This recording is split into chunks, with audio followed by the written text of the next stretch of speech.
Good morning, everybody, and welcome back to another special episode of Intermissions. I got two very special guests today that I'm excited to introduce. My name's Ed Uszynski, and I've worked for over 30 years with a sport ministry called Athletes in Action, and got four kids, married to Amy for 25 years, live just outside of Dayton, Ohio.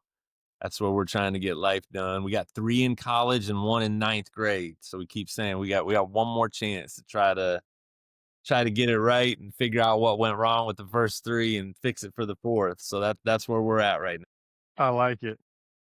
And I am Brian Smith. I've been on staff with the same sports ministry, Athletes in Action, for 17 years now. Married to my wife, Lindsay, for 20 years. We live in a small town in Michigan called lowell. It's just outside of Grand Rapids.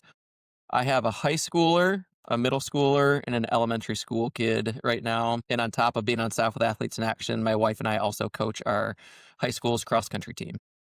That is awesome, fellas. Thank you so much for hopping on this morning.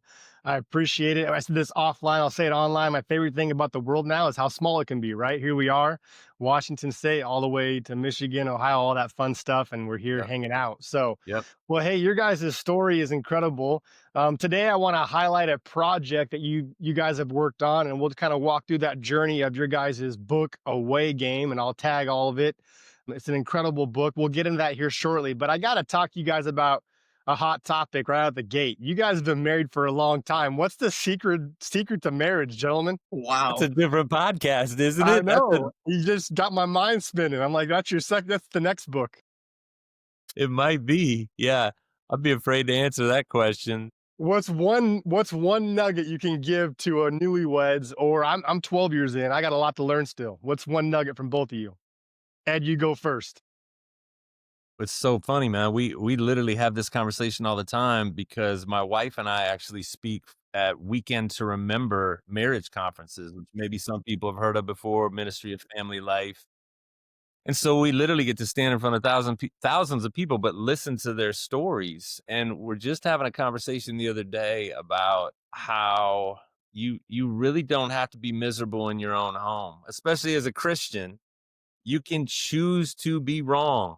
You can choose to say, I'm sorry. You can choose to submit to the Spirit of God, which will cause me to die to myself and do what's best for you in spite of what it costs me, which is really the definition of agape love. And it's not that complicated in a sense. I mean, again, I've been married 25 years. I've woken up plenty of days not liking each other and being frustrated with each other and having horrible fights throughout those 25 years. But it always winds up coming back to who's going to submit to the Spirit of God first.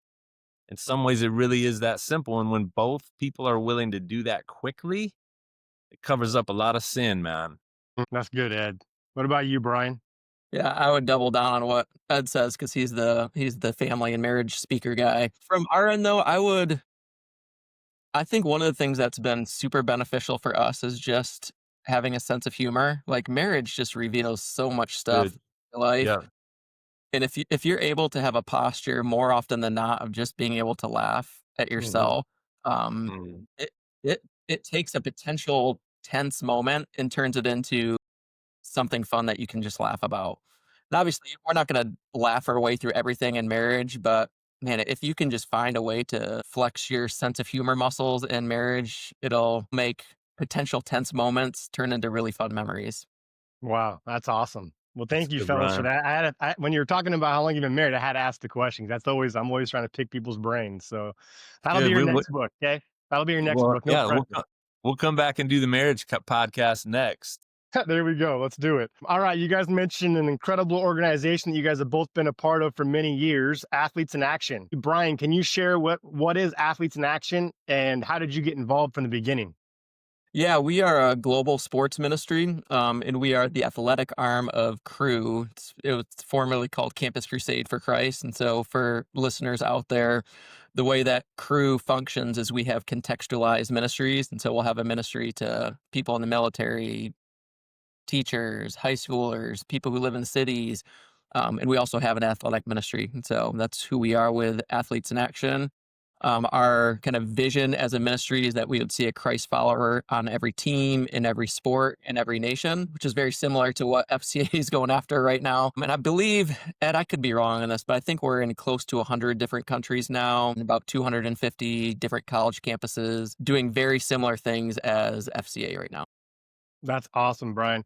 Ed, share a little bit about your experience with Athletes in Action and what are some wins that stick out to you over all the years of doing ministry? Well, one of the things I really have appreciated about FCA and Athletes in Action, and again, I was actually involved in both when I was a student at Kent State University back in the 1980s and early 1990s. We were doing things together on campus. And I've always appreciated, whether it was men or women, helping me understand the Bible. I mean, giving me a biblical foundation to how to view the world changed my life. I didn't come from a Bible background at all when I'd gotten to Kent State. And the FCA leader there, the Athletes in Action leader there, one of their first moves was, let me teach you about the Bible. I want to introduce you to Jesus, who's the main character in this Bible. But I also just want you to understand what God is doing in history and kind of what he's revealed about where he's taking this thing. And we want to align our lives in light of that, or adjust our lives in light of that.